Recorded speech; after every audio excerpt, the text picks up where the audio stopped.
En ce 4 octobre 1939, la France continue de se préparer pour une guerre qui semble inévitable avec l'Allemagne. Alors que la « drôle de guerre » persiste sur le front occidental, les forces françaises, solidement retranchées derrière la ligne Maginot, restent vigilantes, prêtes à contrer toute offensive allemande. Le gouvernement d'Édouard Daladier travaille sans relâche pour renforcer les alliances internationales, notamment avec le Royaume-Uni et les États-Unis, et pour accélérer la mobilisation nationale en vue d'un conflit prolongé.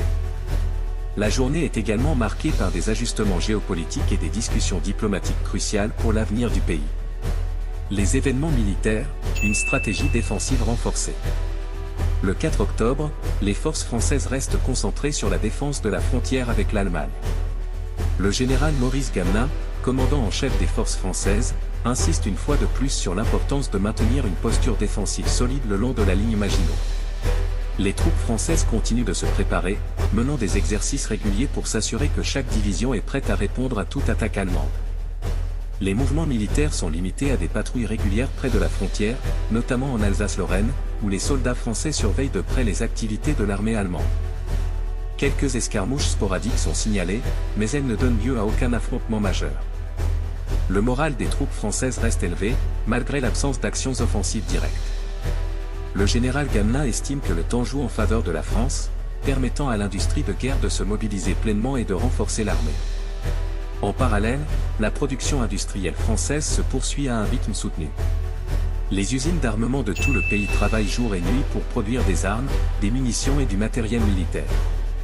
Le gouvernement Daladier a intensifié ses efforts pour réorganiser l'économie de guerre, en mobilisant également des ressources humaines pour combler le vide laissé par les soldats partis au front.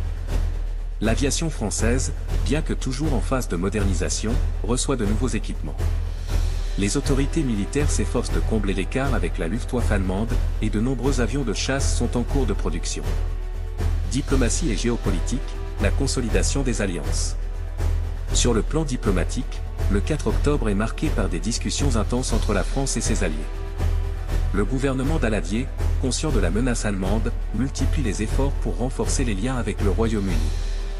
Ce dernier partage la même inquiétude concernant l'imminence d'une attaque allemande, et les deux pays continuent de coordonner leurs actions militaires et leurs stratégies de défense. La question du soutien des États-Unis reste un point central dans les discussions diplomatiques françaises.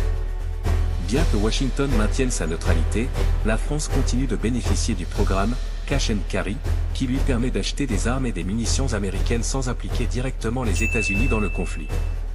Daladier espère que ce soutien indirect se renforcera au fil du temps, notamment si la guerre s'étend sur plusieurs années. Le rôle crucial des États-Unis dans la fourniture de matériel militaire aux Alliés devient un élément fondamental de la stratégie française à long terme. Sur la scène internationale, la France observe également les manœuvres de l'Allemagne et de l'Union soviétique. Le pacte germano-soviétique, signé quelques semaines plus tôt, continue de peser lourdement sur les calculs diplomatiques français.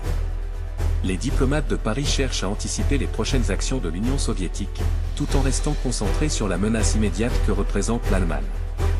Le soutien diplomatique aux nations neutres, notamment la Belgique et les Pays-Bas, est également une priorité pour la France, qui craint que l'Allemagne n'utilise ces territoires comme point d'entrée pour envahir le front occidental.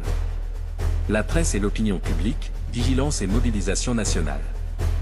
Les journaux français du 4 octobre 1939 continuent de refléter l'incertitude qui règne dans le pays.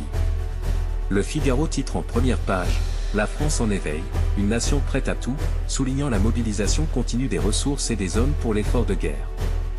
Le journal rappelle également que, bien que les combats n'aient pas encore éclaté sur le sol français, la menace est bien réelle, et la population doit rester unie et déterminée. Le Matin publie un article intitulé « L'aviation en renfort, la France renforce ses capacités aériennes », détaillant les efforts du gouvernement pour moderniser l'armée de l'air et assurer une réponse efficace en cas de bombardement allemand. L'article insiste sur l'importance de combler le retard face à la Luftwaffe et met en lumière les nouvelles mesures prises pour accélérer la production de chasseurs et de bombardiers. Enfin, l'Humanité critique une fois de plus la lenteur de la mobilisation française et appelle à une action plus vigoureuse contre l'Allemagne. Le journal communiste dénonce également l'attitude des grandes puissances capitalistes, notamment les États-Unis, et s'interroge sur la dépendance de la France à l'égard du matériel américain. L'Humanité soutient qu'une mobilisation plus nationale et plus offensive serait nécessaire pour protéger la France contre la menace fasciste. L'opinion publique française, quant à elle, reste largement résolue. Les Français comprennent que la guerre pourrait durer plusieurs années et que la mobilisation nationale est essentielle pour assurer la sécurité du pays. Le souvenir de la Première Guerre mondiale, toujours vivace dans les esprits, renforce la détermination du peuple à soutenir l'effort de guerre. Des mesures de rationnement sont progressivement mises en place, et la population s'adapte aux restrictions tout en restant attentive aux nouvelles concernant la guerre. Projection sur l'avenir de la guerre. La journée du 4 octobre 1939 confirme que la France se prépare à une guerre prolongée. Alors que les tensions continuent de monter sur le front occidental, la stratégie défensive de la ligne Maginot semble offrir une protection temporaire contre une attaque allemande. Cependant, il devient de plus en plus évident que la France devra compter sur ses alliés, notamment le Royaume-Uni et les États-Unis, pour faire face à la puissance militaire de l'Allemagne. Les semaines à venir seront cruciales pour déterminer la suite des événements. La France, bien que protégée pour l'instant, sait que l'Allemagne pourrait frapper à tout moment. L'opinion publique est prête à soutenir l'effort de guerre, mais attend avec impatience des développements sur le front, tandis que le gouvernement Daladier continue de renforcer les alliances et de mobiliser toutes les ressources disponibles pour préparer le pays à un conflit de grande envergure.